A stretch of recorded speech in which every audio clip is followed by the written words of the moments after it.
Team India के गब्बर को पत्नी ने किया मानसिक तौर पर प्रताड़ित। आखिर क्यों? अपने ही जिगर के टुकड़े से दूर रहने को मजबूर हुए मशहूर क्रिकेटर शिखर धवन। 10 साल की बड़ी बीवी ने कैसे शिखर के दिल के साथ खेला? आखिर कैसे हुई थी शिखर धवन की लाइफ की आयशा की एंट्री? अनबन से शुरू हुआ सफर कैसे पहुंचा तलाक पर? शिखर धवन की लव स्टोरी की शुरुआत से अंत तक की कहानी आज हम आपको बताने वाले हैं। बस आप वीडियो के अंत तक बने रहिएगा हमारे साथ। 4 अक्टूबर को दिल्ली के एक फैमिली कोर्ट ने इंडियन क्रिकेटर शिखर धवन और आयशा मुखर्जी के तलाक को मंजूरी दे दी। साथ ही कोर्ट ने यह भी माना कि आयशा मुखर्जी ने शिखर धवन के साथ मानसिक क्रूरता भी की है। शिखर और आयशा का तलाक लंबे समय से सुर्खियों में रहा है। क्रिकेट को कई बार सोशल मीडिया पर अपने बेटे जोरावर के लिए तड़पते हुए भी देखा गया, लेकिन जो कपल कभी एक दूसरे के प्यार में इतना पागल था, उनके रिश्ते में अचानक कैसे आ गई खटास? क्यों अपनी पत्नी आयशा मुखर्जी से अलग होना चाहते थे शिखर धवन? अनुभवी लेफ्ट हैंड सलामी बल्लेबाज शिखर धवन और आयशा मुखर्जी 2021 में ही अलग हो गए थे और तभी से उनका तलाक का मामला कोर्ट में चल रहा है, जिस पर अब जाकर फैसला आया है। जितनी खूबसूरत दोनों की लव स्टोरी थी, उतनी ही इनका दर्दनाक अंत हुआ है। ऐसा कहा जाता है कि शिखर धवन और आयशा की लव स्टोरी फेसबुक से शुरू हुई थी। असल में आयशा हरभजन सिंह की फेसबुक फ्रेंड थी और जब धवन ने आयशा की फोटो देखी तो वो उन पर लट्टू हो गए थे।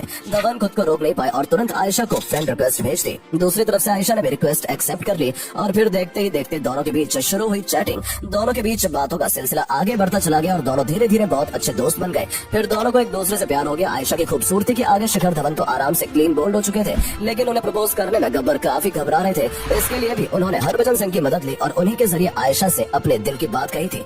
आयशा के पिता भारतीय थे जबकि माँ ब्रिटिश मूल की थी। आयशा मुखर्जी 8 साल की उम्र से ही ऑस्ट्रेलिया में रह रही है। शिखर धवन की तरह उन्हें भी स्पोर्ट्स में काफी लगाव रहा है और वो खुद भी किक बॉक्सर रह चुकी है। आयशा की पहली शादी ऑस्ट्रेलिया के एक बिजनेसमैन से हुई थी, लेकिन बाद में दोनों का तलाक हो गया। आयशा और उनके पहले पति की 2 बेटियां हैं जिनका नाम रिया और आलिया है। और फिर आयशा की जिंदगी में हुई टीम इंडिया के डैशिंग क्रिकेटर शिखर धवन की एंट्री। शिखर धवन से आयशा 10 साल बड़ी है। आयशा तलाकशुदा थी और उनके पहले पति से उनकी 2 बेटियां थी। शिखर धवन के परिवार वाले उनकी शादी के खिलाफ थे, लेकिन क्रिकेटर ने जैसे तैसे करके अपने परिवार वालों को मना ही लिया था। शिखर और आयशा ने 2009 में सगाई कर ली थी, जबकि 2012 में दोनों ने 7 फेरे लिए। दोनों ने सिख परंपरा से शादी की। शिखर धवन की बारात में विराट कोहली समेत कई क्रिकेटर्स शामिल हुए थे। शुरुआत में शिखर धवन और आयशा मुखर्जी के बीच सब कुछ ठीक था। शादी के करीब 2 साल बाद आयशा और धवन का एक बेटा हुआ, जिसका नाम उन्होंने जोरावर रखा। आयशा और जोरावर को कई बार धवन को सपोर्ट करने के लिए स्टेडियम जाते हुए भी देखा गया था। जब भी टीम इंडिया का मैच होता था तो अक्सर आयशा अपने बेटे जोरावर को लेकर अपने पति को चीयर करने के लिए पहुंच जाती थी। इस बीच इनकी बेटियां ऑस्ट्रेलिया में रह रही थी। सोशल मीडिया पर दोनों की जोड़ी काफी हिट थी। फैंस भी आयशा मुखर्जी को भाभी भाभी कहकर बुलाया करते थे।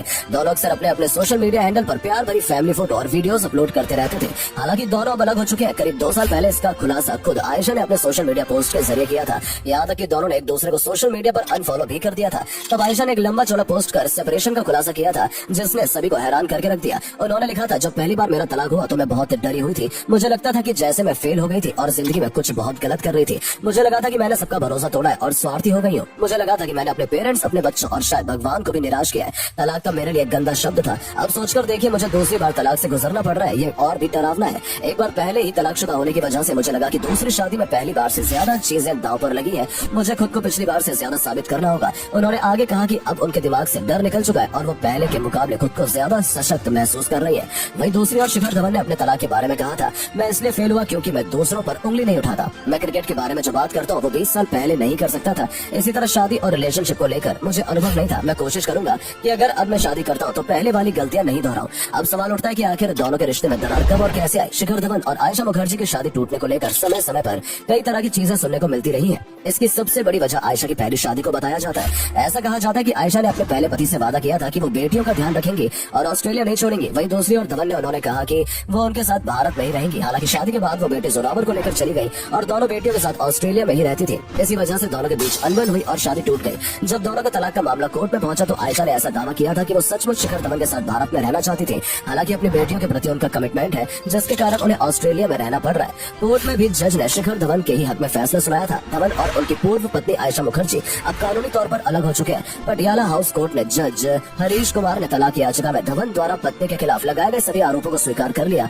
और उनके तलाक को मंजूरी दे दी। आपको बता दें कि आयशा ने भी अपने ऊपर लगे आरोपों का विरोध करने की कोशिश नहीं की और कुछ मामलों में अपना बचाव करने में भी विफल रही। कोर्ट ने माना कि आयशा मुखर्जी ने शिखर धवन को अपने इकलौते बेटे जोरावर से इतने सालों तक अलग रहने के लिए मजबूर करके मानसिक पीड़ा दी है। धवन ने अपनी तलाक याचिका में कहा था कि उनकी पत्नी ने उन्हें मानसिक क्रूरता का शिकार बनाया था। हालांकि कोर्ट ने एक्स कपल के बेटे की स्थायी हिरासत को लेकर कोई भी आदेश नहीं दिया है। कोर्ट ने कहा कि धवन को अपने बेटे के साथ समय बिताने का पूरा हक है और वो भारत और ऑस्ट्रेलिया में जोरावर के साथ जरूरी वक्त बिता सकते हैं। साथ ही वो उससे वीडियो कॉल पर भी बात कर सकते हैं। कोर्ट ने आदेश सुनाते हुए कहा कि याचिकाकर्ता फेमस इंटरनेशनल खिलाड़ी और देश के लिए गौरव है। अगर वो भारत सरकार से मदद मांगे तो ऑस्ट्रेलिया सरकार से बेटे की कस्टडी या मुलाकात के अधिकार पर मदद की कोशिश की जानी चाहिए। इसके अलावा आयशा पर धवन के खिलाफ भारतीय क्रिकेट कंट्रोल बोर्ड के सदस्यों और साथी खिलाड़ियों को अपमानजनक मैसेज भेजने का आरोप भी सही पाया गया। आयशा ने कहा कि उसने केवल 3 लोगों को ऐसे मैसेजेस भेजे थे, लेकिन कोर्ट ने इसे मानने से इनकार कर दिया। साथ ही कोर्ट ने शिखर धवन के इन आरोपों को सच भी पाया, जिसमें कहा गया था कि कोविड महामारी के दौरान जब खिलाड़ी अपने पिता के साथ रहना चाहते थे तो आयशा ने उनसे लड़ाई की थी।